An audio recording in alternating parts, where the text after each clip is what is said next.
Hello friends, मैं हूँ आपका दोस्त नरेंद्र माहेश्वरी और आज फिर जो है एक अपडेट लेके मैं आपके पास आया हूँ।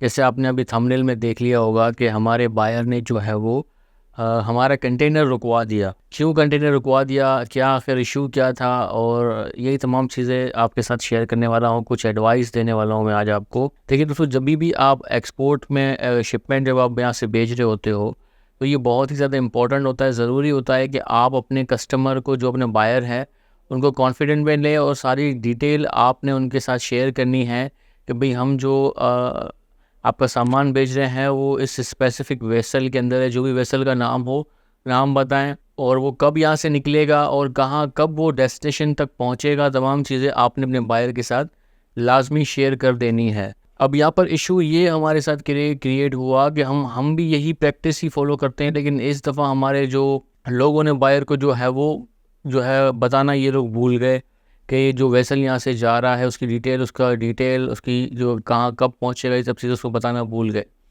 अब हमारा कंटेनर जो है वो लोड होके पोर्ट में इन भी हो गया, कस्टम भी क्लियरेंस हो गई, तमाम चीज़ें हो गई। सिर्फ टर्मिनल की पेमेंट जो है वो करना बाकी थी और तब बायर तमाम चीज़ें हो गई जब हमने बायर को इन्फॉर्म किया कि भाई ये जो कंटेनर है ये जो है वो इस तारीख को जो है आपके पास वहाँ पर पहुँच जाएगा। तब जो है बायर को पता लग रहा है कि भाई ये जो कंटेनर हमारे पास जहाँ पहुँचेगा, हैम्बर्ग जर्मनी इसको जाना था, तो वहाँ पर जब पहुँचेगा वहाँ तो क्रिसमस हॉलीडेज़ चल रहे होंगे। क्रिसमस हॉलीडे में वो कह रहे हैं कि भाई मैं कैसे क्लियर करवाऊँ, तो अभी आप उसको रोक लो। तो हमने तो इन करवा दिया है, पोर्ट के अंदर है और सारी चीज़ें भी हमने कर ली हैं, तो अब हम इसको कैसे रोकें। तो बस वो नहीं माने, बोला किसी भी तरीके से इसको रोको, क्योंकि अभी अब क्रिसमस के दिनों छुट्टियों में अगर वहाँ पर वो जो है वो पहुँच गया कंसाइनमेंट, तो फिर हम उसको क्लियर कैसे करवाएंगे।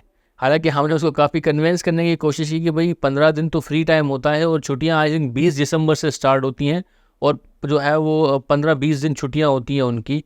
तो जब तक वो पहुँचेगा, जो फ्री डेज़ भी होंगे, उसके बाद आपके पास आराम से 5-6 दिन और भी होते हैं, आप वहाँ से क्लियर करवा सकते हो। लेकिन आपको पता है बायर तो बायर ही होता है, वो कहते हैं कि मैं अपनी जेब से 1 रुपया भी ना दे, तो वो सारी फटी के हमारे सर पे ही डालना चाह रहा था। इसके अलावा और कोई हल नहीं है, क्योंकि बायर जो है वो पुराना बायर है हमारा, हम उसकी बात नहीं जो है वो टाल सकते। तो हमने यहाँ पर कंटेनर को रुकवाया। अब यहाँ पे देखें 2 तरीके से कंटेनर, हमारा कंटेनर पोर्ट के अंदर जा चुका था, कस्टम क्लियरेंस भी हो चुकी थी, सिर्फ टर्मिनल की पेमेंट बाकी थी।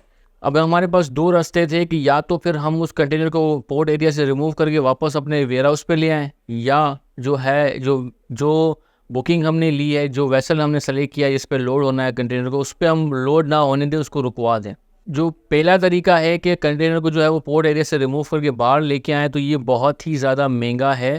पोर्ट एरिया से कंटेनर बाहर लेके आना बहुत ही कॉम्प्लेक्स प्रोसीजर है, खर्चे भी इसके अंदर बहुत है। किसी अलग वीडियो के अंदर मैं बता दूंगा कंटेनर कैसे रिमूव होकर बाहर आता है, वो बहुत ही खर्चे वाला मामला है। तो दूसरा जो तरीका था कि भाई कंटेनर को पोर्ट के अंदर ही रहने दिया जाए, जो वेसल जो हमने जिस पे बुकिंग ली है उसके ऊपर हम उसको ना लोड करें, जो नेक्स्ट वेसल आ रहा है हम उसके ऊपर जो है इसको लोड करवा दें। तो उसका भी अब नुकसान ये होने वाला था कि उसके ऊपर डिटेंशन और डैमरेज जो टर्मिनल के हैं वो हमें लगने थे। देखिए, खर्चा अब दोनों साइड से होना था, क्योंकि हमें काफ़ी अरसे से ये सब चीज़ें कर रहे हैं, तो हमें तजर्बा है, हमें पता है कि कम खर्चा किसके अंदर होगा। रिमूव करके बाहर निकाल रहे हैं तो वो बहुत ज़्यादा खर्चे वाला काम है, और अगर हम अंदर रहने देते हैं तो उसके कंपैरिजन के अंदर कुछ कम खर्चा पड़ सकता है इसके ऊपर। तो फिर हमने जो टर्मिनल की पेमेंट बाकी थी वो हमने पेमेंट कंटेनर की नहीं की, क्योंकि जब हम कंटेनर की पेमेंट नहीं करेंगे टर्मिनल की, तो जाहिर सी बात है कि शिपिंग कंपनी और टर्मिनल जो है कभी भी कंटेनर जो है वो उस वेसल पे नहीं चढ़ाएगी। और यही चीज़ें हमने अपने फ्रेट फॉरवर्डर को भी इंस्ट्रक्ट कर दी कि भाई ये वाला जो कंटेनर है हमारा, ये हमें इस वेसल पे नहीं चढ़ाना, जो नेक्स्ट वेसल आ रहा है उस पे चढ़ाना है। तो ये भी सारा मैसेज कन्वे कर दिया गया। अब नेक्स्ट वेसल जब आना था वो आ रहा था तकरीबन जो है वो 10-12 दिन के बाद जो है वो वेसल आना था। तो जैसे ही वो वेसल जो है वो आने वाला था, हमने नई बुकिंग करवाई उस कंटेनर की, और कंटेनर को जो है फिर हमने जो है उसकी पेमेंट जो है वो नए वेसल जो आने वाला है जिसमें हमें ये कंटेनर चढ़ाना है उसके ऊपर हमने उसकी पेमेंट करवा दी, और इस मसले को जो है हमने सॉल्व कर दिया। अब हमें टोटल देखिए कितना खर्चा आया, एक्स्ट्रा कितने कॉस्ट हमें पड़े। एक्स्ट्रा 7 दिन का जो टर्मिनल ने जो है डिटेंशन और डैमरेज लगाया, टोटल 7 दिन का।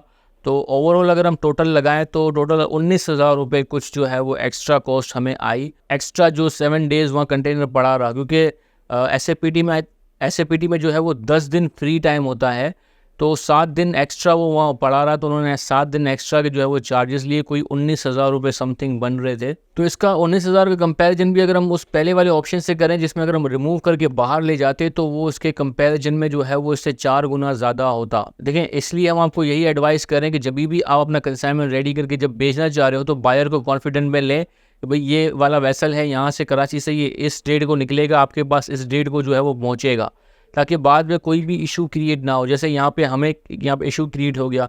अब हमारे यहाँ लोगों की गलती ये थी कि उसने बायर को जो है वो मैसेज जो है वो कन्वे नहीं किया, कॉन्फिडेंट में नहीं लिया। अब बायर भी जो है वो कह रहे भाई अभी रुकवाओ, हालांकि अगर वो कंटेनर वहाँ पहुँच जाता तो कोई इतना बड़ा इशू नहीं होता ऑलरेडी, क्योंकि हम 15 दिन का फ्री टाइम हम उनको दिलवा के दे रहे थे। लेकिन बायर को आपको पता है कि वो अपनी जेब से $1 भी एक्स्ट्रा नहीं पे करना चाहते। खैर, वो हमारे कस्टमर्स हैं, हम उनको नाराज़ नहीं करना चाहते। तो ये तमाम चीज़ें, ये अपडेट्स आपके लिए, उम्मीद है जो है कुछ ना कुछ चीज़ें आपको सीखने को मिली होंगी इससे। अगर हाँ अभी तक अपने हमारे चैनल को सब्सक्राइब नहीं किया तो काइंडली हमारे चैनल को सब्सक्राइब करें। कमेंट्स में बताएं आपको ये वीडियो कैसा लगा। तो जो भी आपका सवाल है नीचे कमेंट्स में पूछें, हम उसके ऊपर भी वीडियो बनाएंगे। अपना बहुत बहुत ख्याल रखिएगा। अल्लाह हाफ़िज़।